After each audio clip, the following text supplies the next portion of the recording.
يسألونك عن الشهر الحرام قتال فيه قل قتال فيه كبير وصد عن سبيل الله وكفر به والمسجد الحرام وإخراج أهله منه أكبر والفتنة أكبر من القتل ولا يزالون يقاتلونكم حتى يردوكم عن دينكم إن استطاعوا ومن يرتد منكم عن دينه فيمت وهو كافر فأولئك حبطت أعمالهم في الدنيا والآخرة وأولئك أصحاب النار هم فيها خالدون. الحمد لله رب العالمين الصلاة والسلام على رسولنا محمد وعلى آله وصحبه во благо сделает. Мы с вами в данный момент разбираем, на последней встрече мы с вами разбирали и разбираем, продолжаем разбирать темы. Непростая тема, которая называется «Большие грехи, которые выводят человека из ислама». Мы с вами рассмотрели про большое неверие. Обычно называется неверие, но в данном случае мы на уроке конкретизируем, что большое неверие – это вот тот вид неверия, который выводит человека из ислама. Привели примеры. Говорили про малые неверия. То есть малое неверие – это все большие остальные грехи, которые человека не выводят из ислама. Об этом с вами говорили. Также приводили примеры неверия. И говорили на прошлой встрече про ширк, про язычество, про многобожие. Упаси Аллах от всех нас от этого. Аминь. И сегодня у нас следующая тема ширкуль асгар. То есть на прошлой встрече мы с вами говорили про большой ширк. Хотя когда говорится ширк, имеется в виду большой ширк. Когда человек, допустим, хочет говорить, сказать, что ширк, который не дошел до ширка, большого ширка, выводящего человека из ислама, обычно человек говорит малый ширк. То есть тем самым ширк это как бы большой ширк подразумевается, а когда малый ширк, так и подчеркивается это малый ширк. Либо же просто берется отдельно грех, который сейчас мы с вами будем упоминать, грехи, которые являются, входят в подраздел малого ширка, малого язычества. Как еще ученые говорят, ширкун дуна ширкин. То есть ширк под ширком. То есть ширк, который не достиг большого ширка. Нужно отметить, что иногда бывает так действительно, что мы обманываемся вот этими словами, как малый куфр, малый ширк, малый лицемерие. На самом-то деле это очень страшно, это ужасно даже, сказал бы. Почему? Потому что ученые говорят, что малый ширк является, то есть хуже, чем остальные большие грехи, не выводящие человека из ислама. Это вот что получается? Например, мы говорим про большие грехи, которые человека не выводят из ислама, то есть можем их упомянуть. И говорит, допустим, наряду с этим про малый ширк. И вот малый ширк перед Аллахом гнуснее, грознее и греховнее, чем другие остальные грехи. Значит, почему называется малый ширк? То есть, что такое вообще малый ширк? Это слова, это дела, это убеждения, делающие исповедование единобожия человеком неполноценным. То есть, эти слова, которые мешают полноценно принять единобожие. Эти деяния, это убеждения, которые мешают человеку полноценно принять единобожие. Поэтому, получается, из-за этого малого ширка у человека единобожие будет неполноценным. Но при этом ученые подчеркивают, что вот этот малый ширк не аннулирует все деяния человека, аннулируется только вот это деяние, которое он сейчас совершает, только вот это является отдельно таким грехом. Это первое. Второе, человек, который совершает малый ширк, он навечно не окажется в аду, он рано или поздно выйдет. Вот эти основные отличия малого ширка от большого ширка. Так вот, давайте приведем примеры. Обычно самое первое, что упоминается, ария, это делать что-либо на показ. Делать что-либо на показ. То есть, что имеется в виду? Допустим, есть, значит, поклонение совершается только ради довольства Аллаха. Так вот, если человек совершает то или иное поклонение ради довольства кого-то, то есть в этом поклонении присутствует некая такая показуха. То есть у него нет изначального намерения кому-то сделать показуху. То есть оно подкрадывается как-то во время совершения поклонения. Так вот, это называется рия. Это называется показуха. Пример. Например, человек, допустим, совершает намаз, будучи имамом, и он подумал, к примеру, да, конечно, когда мы говорим про эти большие грехи, в том числе малый ширк, все это нужно изучать по отдельности, изучать греховность, изучать пагубность, изучать лечение от этих болезней, как это происходит. Но это не на нашем курсе, это нужно отдельно, скажем так, может быть, действительно организовать курс по ахляку, вот именно по этим большим грехам. Так вот, допустим, человек совершает намаз, у него изначально было намерение совершить намаз ради довольства Аллаха. Он, будучи имамом, и к нему подкралась мысль прочитать, допустим, большие суры, постараться прочитать красиво, потому что за ним люди стоят, чтобы их удивить своей красотой, красотой своего голоса, красотой своего чтения, правильностью своего чтения. Изначально не было этого. Если изначально, допустим, человек намеревался совершить намаз ради довольства людей, как мы с вами говорили, это уже получается, это уже ширкуль арад, это уже большой ширк, аград, это уже большой ширк. Здесь малый ширк, то есть показуха подкралась незаметно во время совершения поклонения. Так вот, это называется рия. Каков хукм? Это запретно. Ученые задавались вопросом, вот эта рия как влияет на поклонение? Одни ученые сказали, что показуха лишает это поклонение вознаграждения. То есть человек, допустим, совершает намаз, и вот во время намаза к нему подкралась мысль красиво прочитать, большие суры прочитать, либо, например, он что-либо там доброе делал. Конечно, вот здесь очень такой важный момент. Является ли это показуха или нет, это ведомо только Аллаху, а потом этому человеку. Почему? Потому что это внутренне. Мы не можем говорить, что он это делает на показ. Мы не можем говорить, что он это делает на показ.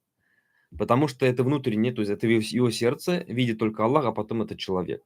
Так вот, если во время совершения поклонения к нему подкралась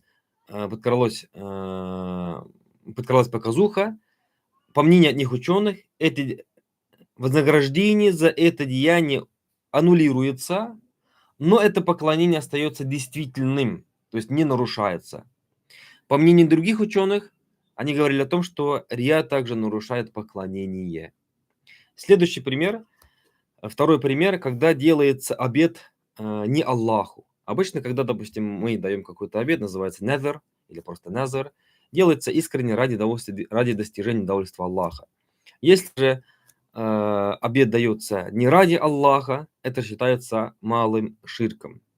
Следующий, очень такой важный момент, на мой взгляд, это таваккуль аля гайрилля, то есть уповать не на Аллаха. Уповать не на Аллаха. Вопрос упования мы с вами разбирали, говорили.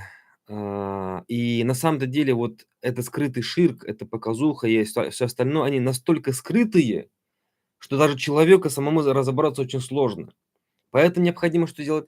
Необходимо хорошенько изучить акиду, необходимо хорошенько изучить единобожий таухид, необходимо хорошенько изучить качество Аллаха, сифаты Аллаха, имена Аллаха, необходимо хорошенько изучить, что отличается от другого.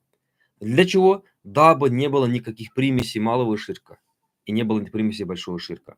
Упование не на Аллаха, то есть когда человек, допустим, исключает Аллаха и уповает на что-то. Упование на Аллаха присутствует в каждом действии нашей жизни. Каждый день. Допустим, давайте сами себя читаем. Уповаем ли мы на Аллаха, чтобы Аллах даровал нам насыщенность, силу, бодрость, витамины, здоровье, когда, допустим, принимаем пищу? когда, допустим, пьем воду, или какие-то лекарства, или какие-то витамины, или когда занимаемся спортом, или когда ложимся спать, либо когда, допустим, ложимся для короткого сна, чтобы отдохнуть. Или, например, наступает зима, допустим, меняем колеса на зимние. То есть абсолютно все. То есть все связано с упованием на Аллаха. И получается в данном случае что? Мы всегда должны ставить на Аллаха на первом месте, как мы с вами на прошлой встрече говорили. За всем этим мы должны постараться увидеть нашего Творца, истинного Творца. Как ученые говорят, «Ля мухаррика илля Аллах».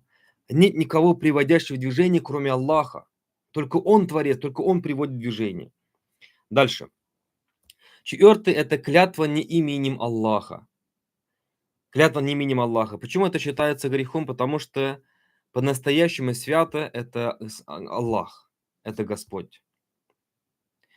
И когда человек клянется чем-то другим, он как бы возвышает это творение на уровень с Аллахом, на уровень с Богом. Поэтому клятва не именем Аллаха является чем? Является малым ширком. Но это большой грех. Это действительно большой грех. Следующий пример, когда человек выражается словами, это согласно хадису, Аллаху ва анта, то есть так пожелал Аллах и ты. То есть помните, мы с вами говорили на прошлой встрече, что ширк это когда уравниваются две вещи. Уравниваются две вещи. И когда мы говорим про малый ширк, что пожелал Аллах и ты, вот этот союз и, что делает? Как бы уравнивает. Поэтому и в хадисе подчеркивается, и при когда ученые рассказывают, они подчеркивают каким образом? Подчеркивают согласно хадису. Так пожелал Аллах, а потом ты. Так пожелал Аллах, а потом ты. Не так Аллах и ты, а именно Аллах, а потом ты. Следующее, очень такое распространенные элементы у народа. Возможно, вы видели, допустим, бывали в деревнях, в селах. Возможно, вы увидели над дверью подковы перевернутые. Возможно, вы видели какие-то старые башмаки. Возможно, вы видели там нити такие красные на запястье и другие какие-то элементы. Возможно, у кого-то из людей вы видели, надеюсь, что не у вас, возможно, у кого-то видели, что вот, даже не знаю, как это называется, типа вот метелки такой маленькой, там какое-то изображение типа домового, будто бы домовой защищает и так далее. То есть все это является чем? Как минимум является малым ширком. Как минимум является малым ширком. Если же человек убежден в том, что именно это подкова, только подкова его защищает, если человек убежден, что только вот старый башмак, вот эти какие-то вот обереги, что именно только это его защищает, тогда уже это переходит куда? Тогда это уже переходит за пределы малого ширка и становится большим ширком. Почему? Потому что качество аль-хафиза, то есть защита человека, присуще только Аллаху. Только Аллах может защитить. И когда человек полагается на кого-то еще, кроме Аллаха, или наряду с Аллахом, это получается тоже, что уравнивание двух вещей. Поэтому вот постараться нужно что делать? Постараться отказаться от всего того, что не узаконено в нашей религии, это раз, от всего того, что является малым ширком. Здесь, наверное, все-таки уместно было бы упомянуть про обереги, которые люди носят. Довольно, возможно, вы видели много споров по этому поводу. На самом деле я эту тему не готовил, но вот сейчас только что вот вспомнил. Коротко говоря, ученые говорят следующее. Есть некий такой, скажем так, узаконенные обереги, но они называются обереги, они называются талисманы. При этом, как бы мы ни называли, нужно смотреть суть вопроса, суть проблемы. Если человек, допустим, вешает на себя что угодно, пусть аяты Корана, или какие-то дуа, или какие-то хадисы, допустим, перед там выходом из дома, там он там их таким образом проводит, или у него там в машине висят какие-то четки, он по четкам это проводит. То есть, если он убежден, что именно это его защищает, тогда это может перейти уже большой ширк. Большой ширк. Если же человек носит как дополнительная причина, наподобие лекарства, например, наподобие спорта, например, как для защиты, как для, не для защиты, для, допустим, для здоровья, для хорошего самочувствия, то в этом случае это, иншаллах, не будет ни большим ширком, ни малым ширком. Но это все равно достаточно такой, очень такой тонкий момент, очень-очень тонкий момент. Поэтому я призываю и себя, и вас к тому, чтобы мы не использовали это. Не использовали это.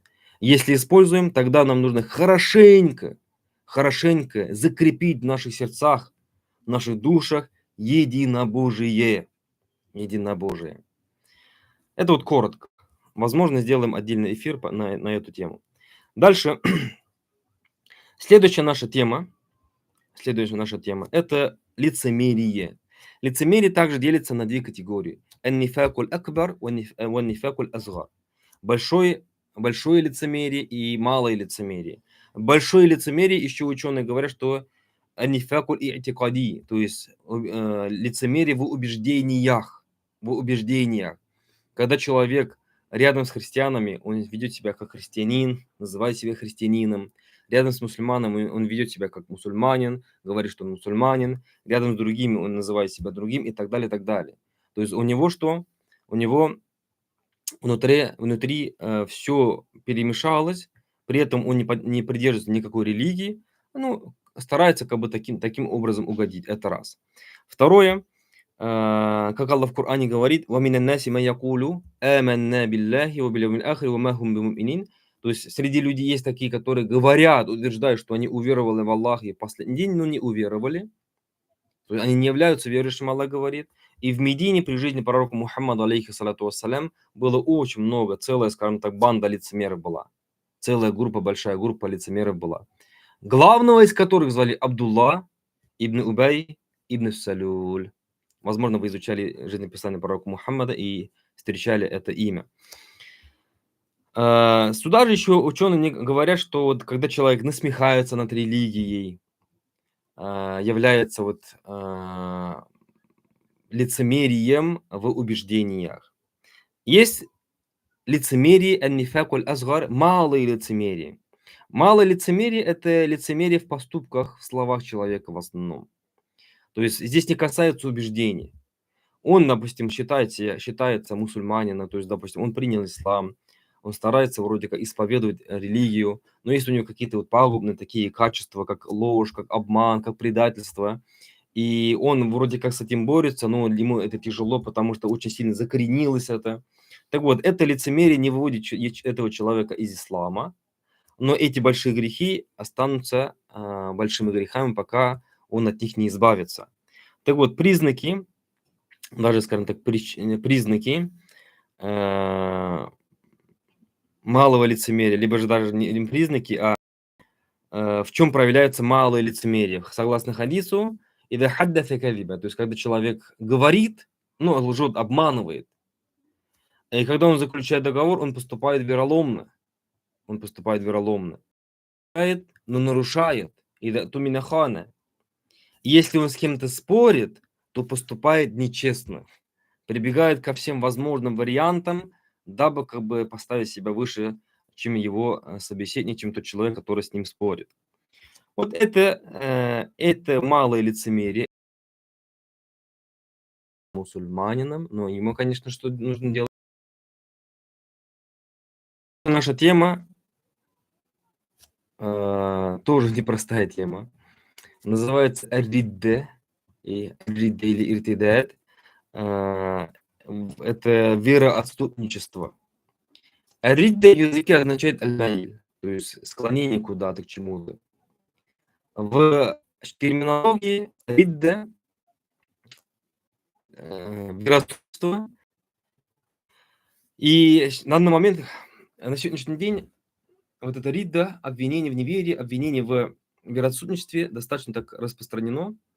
Ученые предостерегают от этого и говорят о том, что в истории ислама вот была такая категория, называется хариджиты. Они как раз славились тем, что они направо-налево всех людей обвиняли неверующими, то есть отошедшими от ислама, и дозволяли их кровь, и убивали, и забирали их имущество.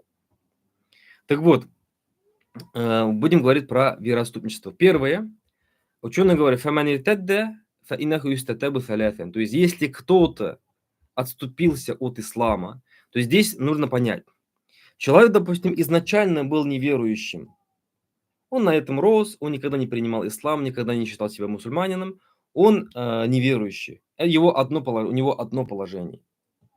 Ридда, вероотступничество, когда человек пришел в ислам, был какое-то время мусульманином, исповедовал какое-то время религию, допустим, совершал намаз там, и так далее, и так далее. А потом что? А потом он отступился от ислама, ушел от ислама. Вот это называется ридда.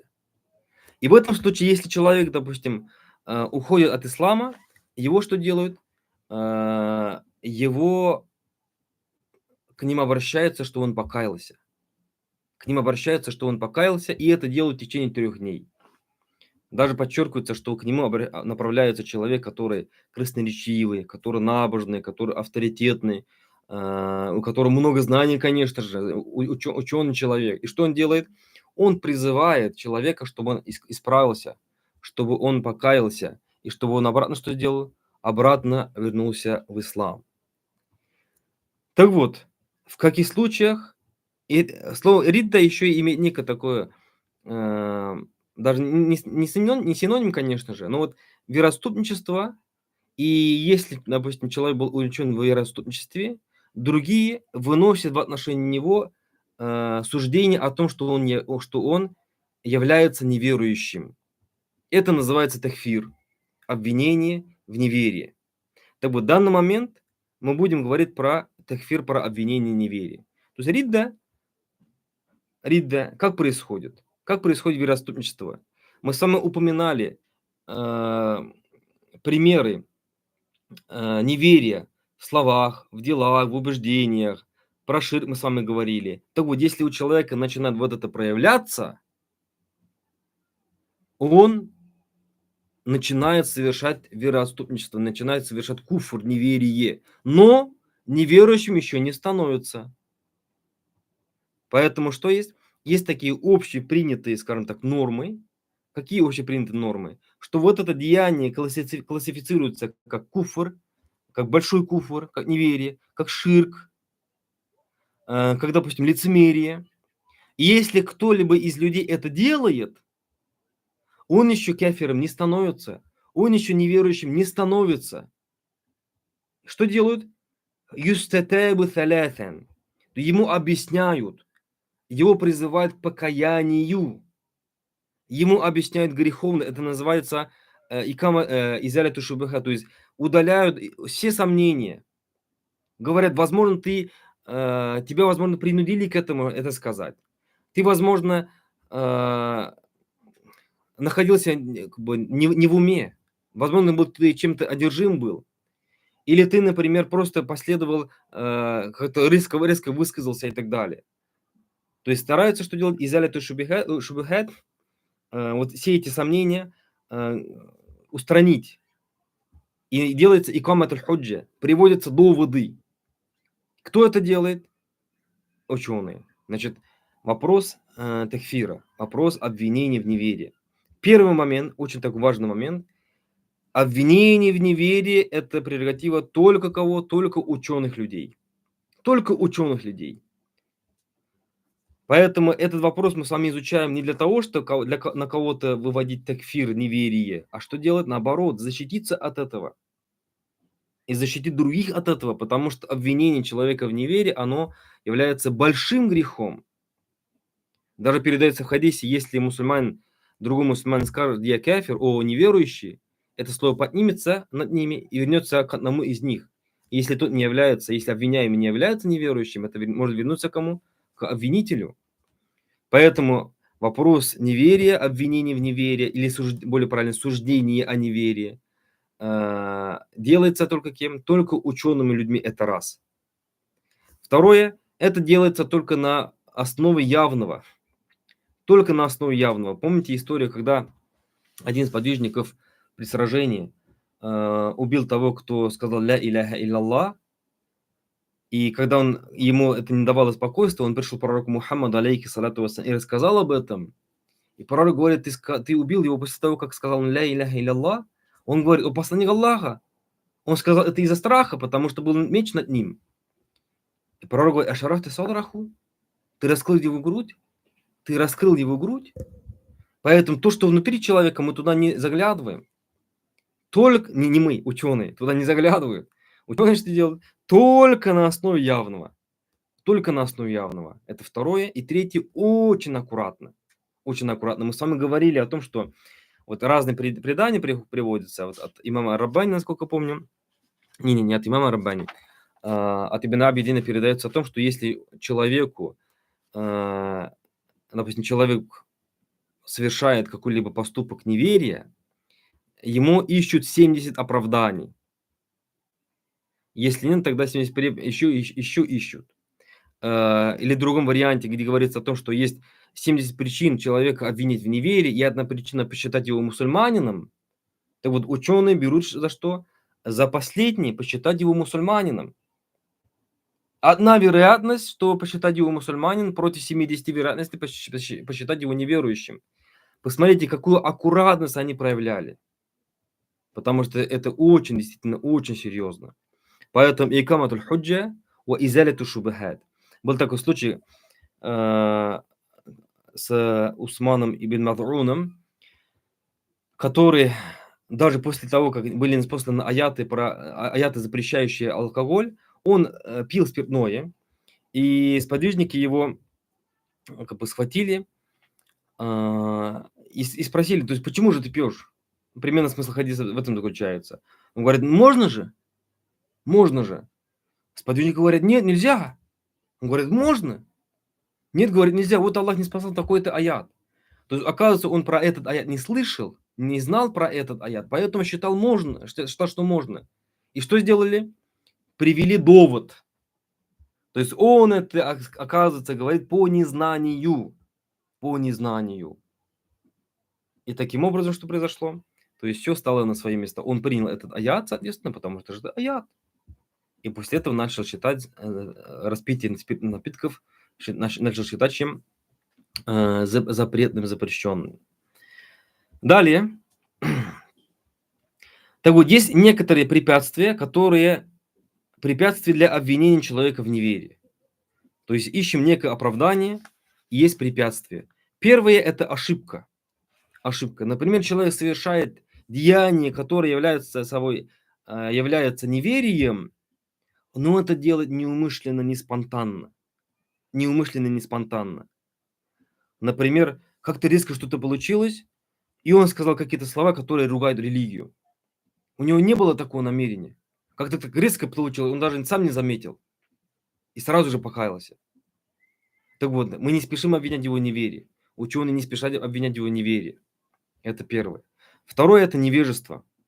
Невежество, принимаемое исламом в расчет. Да, мы с вами знаем, что каждый мусульман должен хорошо изучить свою религию. Но если мусульманин только новообращенный, либо, допустим, мусульманин проживает в обществе, в котором широко распространено невежество, и он не знал об этом, и когда ему ученые или люди, обладающие знаниями, объяснили это, он принял. Таким образом, вот его невежество стало препятствием обвинения в его неверии, стало причиной в отсутствии обвинения в неверии. Третья причина – это принуждение, когда, допустим, человека принуждают под страхом смерти, заставляют сказать какие-то слова неверия, сделать какие-то дела неверия. Например, что было с Аммаром ибн Ясиром в начале становления ислама, когда на его глазах убили его родителей, и язычники Мекки требовали от него, что он упомянул идола, и он все-таки упомянул. После этого он постеснялся показаться пророку Мухаммаду, алейхиссалату вассалям, и Аллах не послал аят. Какой аят? Где упоминается «Ва кальбуху мутмаиннун». То есть кто проявляет неверие, не проговаривает слова неверия, делает деяния неверия, «Ва кальбуху мутмаиннун», и его сердце спокойно, не чувствует никаких сомнений относительно веры в своей. И он вынужден это делать. В этом случае он не считается неверующим, потому что это принуждение. Следующее. Совершение действий на основе какого-то вымышленного хадиса, на основании ложного хадиса, на основании ложного толкования.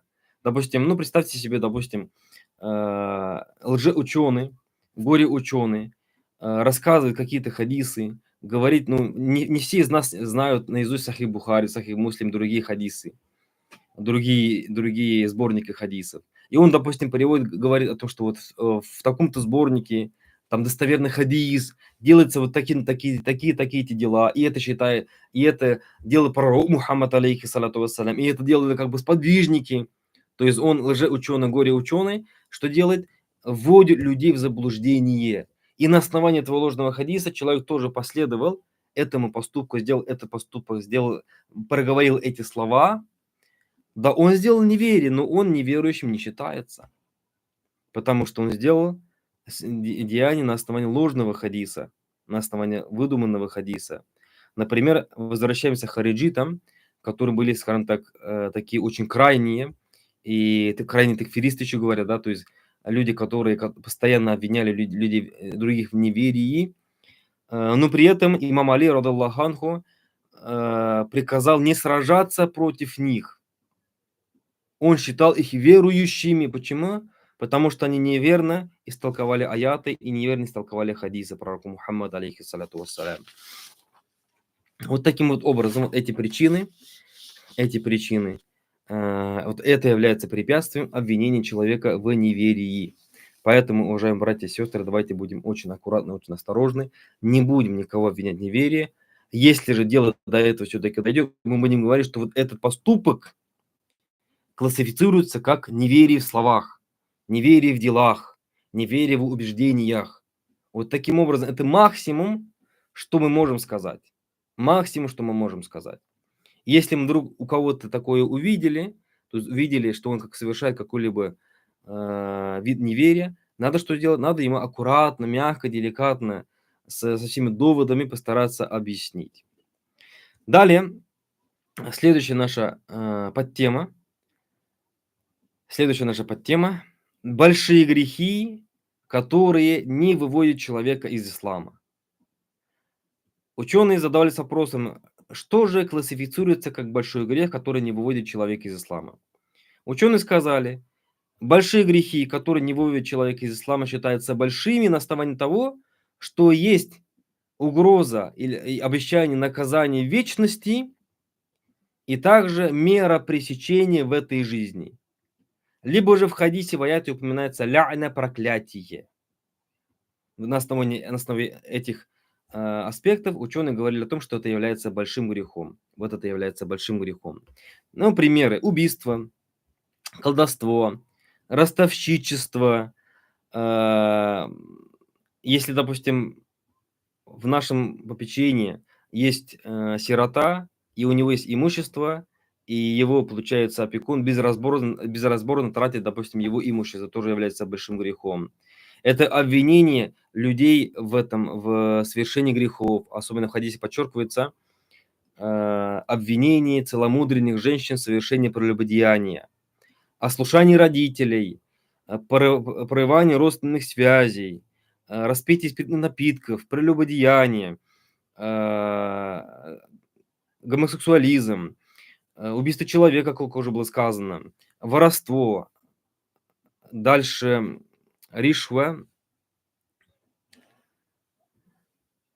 подкуп, взятка, присуждение других людей себе ложными путями, допустим, подделывая документы, сплетни, оставление намаза, оставление фардов из-за лености, принимая их обязательность. Все это является чем? Все это является примером больших грехов. Сколько их всего? Ученые высказывали разные мнения. Вот поэтому каждому из нас нужно что делать? Все-таки изучить эти темы хорошенько, изучить эти большие грехи хорошенько. У имама Ад-Дахаби есть книга, называется «Аль-Кабаир», то есть «Большие грехи». Также имам Аль-Газали в разных своих книгах упоминает большие грехи и избавление от этих грехов. Поэтому вот каждый из нас должен что делать? Все-таки эти грехи изучить. Если найдет какие-то примеси, либо грех это целиком у себя он найдет, необходимо что делать? Необходимо каждому из нас постараться от этого избавиться, очистить свою душу. И последнее, что мы скажем, ученые говорят о том, что грехи по своей греховности, они разнятся. они не все одинаковые. Даже если все называются большими, но не все они одинаковые. Например, говорится о том, что ростовщичество больше грех, чем прелюбодеяние. Прелюбодеяние огромный грех. В хадисе упоминается сразу после убийства человека. Но ростовщичество еще больше грех, потому что называется мухарабатуллахи ва расулихи, потому что это называется войной, сражением против Аллаха и его посланника. Также ученые говорят о том, что болезни сердца, то есть большие грехи, которые касаются нашего сердца, как, например, зависть, как высокомерие, они более гнусные и более тяжкие, чем грехи тела. Вот, например, обратите внимание на историю Адама, алейхиссалям, и шайтана, алейхи ля'на. Адам, алейхиссалям, вкусил запретный плод по забывчивости, это касается его тела. Шайтан отказался поклониться Адаму, алейхиссалям, то есть отказался исполнять веление Аллаха. Из-за чего? Из-за душевных болезней, из-за высокомерия. Поэтому что? Поэтому вот эти грехи, они имеют все-таки разную степень. Что-то является большим грехом, что-то является меньшим грехом. Но при всем при этом все они называются большими грехами, которые мы с вами перечислили. Их очень много. Некоторые ученые сказали, что это 493 больших грехов. Некоторые сказали только 7, согласно хадису. То есть ограничились только хадисом. Но этих грехов достаточно много. Имам ад-Дахави, насколько я знаю, упоминает в своей книге 73 больших греха. На этом мы с вами завершаем наш курс по акиде. Просим Аллаха, чтобы Аллах принял сей труд от всех нас. Просим Аллаха, чтобы Аллах исправил наши ошибки. Просим Аллаха, чтобы Аллах помог нам в дальнейшем делать курсы, которые будут, иншаллах, еще лучше. Если говорить про наш курс, он получился, на мой взгляд, неким таким усредненным. Не слишком мы его удлинили и не слишком мы его укоротили. В то же время мы с вами упомянули такие важные спорные моменты, непростые моменты. В то же время все-таки мы с вами иногда в большей степени упоминали доводы, иногда их не упоминали, потому что этот курс изначально не был курсом, в котором будет упоминаться все далили, все доводы, потому что тогда было бы слишком очень долго. Просим Аллаха простить наши грехи, прегрешения, если они были допущены. Аминь. Джазакум Аллаху хайран за внимание, за старание. Пусть Аллах примет и воздаст вам благом за ваше старание, за ваше терпение. Субханак ва бихамдик, ашхаду ан ла илляха илля ант, астагфирука ва атубу илейк. Ассаламу алейкум ва рахматуллахи та'аля ва баракатуху.